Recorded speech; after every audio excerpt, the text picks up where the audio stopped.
And with the Michigan and Arizona Republican primaries approaching, presidential candidate Newt Gingrich has been ramping up his attacks, not on his GOP rivals, but on President Barack Obama. Take a look.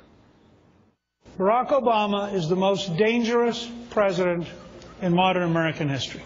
This administration has intellectually disarmed. It is morally disarmed. It is incapable of describing what threatens us. The president wants to unilaterally weaken the United States. He wants to cut the aid to Israel for its anti-ballistic missile defense. He refuses to take Iran seriously. We are in a world that is very dangerous. And I say this to those of you who represent the next generation, because you're going to bear the consequences. We are really at risk someday in your lifetime of losing an American city. Now, Speaker Gingrich has also attacked the president's energy policy, calling it, quote, anti-American, a message that is likely to connect with voters who are now suffering from sky-high gas prices. And joining me now from the campaign trail, presidential candidate Newt Gingrich. Mr. Speaker, welcome back, sir. It's good to be with you. And I thought that Governor Palin was exactly right at the end when she said we ought to be taking on the Obama anti-American energy program. We should tie it back to national security. We should indicate why we're for drill here, drill now, pay less, and why we think it's essential, both for our economy and for our security, to get back to an American energy program that is designed to maximize our own production, the opposite of Obama. Especially what you see happening now with Israel and Iran, and I'm going to get to that in a second. Let me go to what we first played of you saying about the president, the most dangerous president in modern American history. It's got a lot of press. Explain. Well, this is a president who refuses to recognize who's trying to kill us. The FBI spends a year setting up somebody who is a Moroccan would-be terrorist who wants to bomb the Capitol. But under the Obama administration's rules, you can't explain what motivates him. You can't explain why he's inspired to do it. You can't use radical Islamists. You can't describe the network he belongs to. And I think there's a desperate effort on the part of Obama and his administration to avoid reality. You now have the Muslim Brotherhood in Egypt threatening to end the peace treaty with Israel, threatening to seek a nuclear weapon.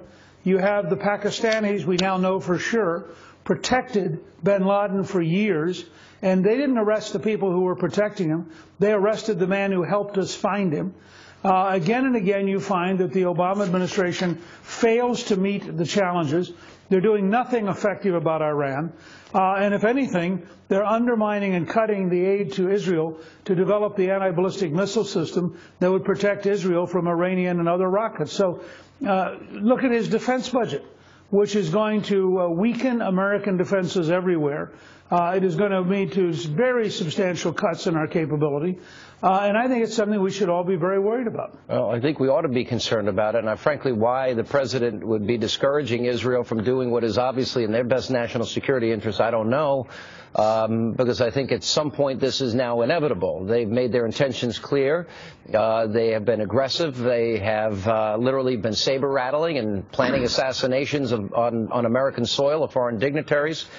Let me ask you about the state of the race. You said if any one of you candidates that are now vying for this nomination lose your home state, that, you know what, that might be the end. And obviously the person that's going to be tested first here is Governor Romney, the state of Michigan. Rick Santorum had a big lead. The gap has now narrowed. You have been declared dead on numerous occasions. How do you rise from the ashes once more? Well, I think in my case, I rise by focusing on an American energy policy getting back to $2.50 a gallon gasoline, outlining both the economic and national security implications, indicating that instead of bowing to a Saudi king, we ought to be drilling, and our goal should be to be so independent that we don't care what the Iranians do in the Straits of Hormuz. And I'm going to go back to big ideas and big solutions, which twice made me the front runner in the race. And I think the country's hungry for real solutions. I also think all of us have real challenges. Governor Romney's put $40 million of his own money into the race, has run for 6 years, outspent the rest of us by at least 3 to 1. His super PAC has outspent us by even bigger margins. He needs to carry Michigan. He may well do so. The race is narrowing. I need to carry Georgia. Rick Santorum needs to carry Pennsylvania. That's just basics. Doesn't strike me as all that profound an insight. You have to have some proof that somewhere you're electable. And in Governor Romney's case, he doesn't have social conservatism like Rick Santorum. He doesn't have big conservative reforms like I do. His basic argument was he was inevitable. He was going to win. Well, he needs to win if he's going to win. He still has the most delegates at this particular point. There's still a lot of contests. I mean, after Michigan, Arizona, and then boom, Super Tuesday, a lot of states are on the table. A lot of state coming up here in a very short period of time. You said that the negative ads have lowered the voter turnout, and that's something that a lot of pundits and a lot of critics have looked at, saying, well, why with the enthusiasm to remove Barack Obama is that happening? Let me ask you this, because whenever somebody gets to the top and they come under fire, and now it's Rick Santorum's turn, once that scrutiny comes, their numbers go way down. And that's why it seems we've had this back and forth, this topsy-turvy, volatile race that we're watching here. I think you call it Space Mountain. Yeah, but I also think, let's be fair. In my case and in Santorum's case, a lot of the negativity comes directly from the Romney campaign. I mean, I had $20 million of negative ads in Florida, $5 million in Iowa. Santorum's now getting that treatment in Michigan. The Romney campaign wants to shrink everybody else as opposed to growing Romney. I believe positive campaigning works. In South Carolina, we had a huge increase in turnout, historic size. In North Florida, where I carry counties, we were increasing Republican turnout. But doesn't negative campaigning it's only the places Romney was winning that the turnout went down. So I think, for example, the $2.50 a gallon gasoline, an American energy policy, drill here, drill now, pay less, I think that's going to bring people out to vote. It's not going to discourage them.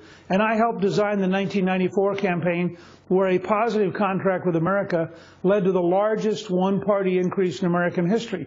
9 million additional votes came out over 1990. That's the kind of campaign I like, where you offer big positive solutions, people get enthusiastic, and they're excited to turn out and vote. Last question. This is going to be the last debate before Super Tuesday. Obviously, I would assume you want more debates. Are you concerned that this may be the last debate? Look, we're going to find ways to communicate with the American people. I like debating. I think debating is good for the country. It gives us a chance to communicate without editing by the news media. It happens to be particularly good for me. But if the other guys are afraid to debate, which makes you wonder how they would ever stand up to Barack Obama, that's fine. I'm going to find other ways to communicate with the American people with or without their debating. All right, Mr. Speaker, it's always a pleasure to have you. Thanks so much for being with us. We'll be looking forward to, we'll be watching that debate coming up. And thanks for being with us. It's going to happen pretty quickly now, and it's accelerated pace, if you will. Thanks for being here. Great. Good to talk to you.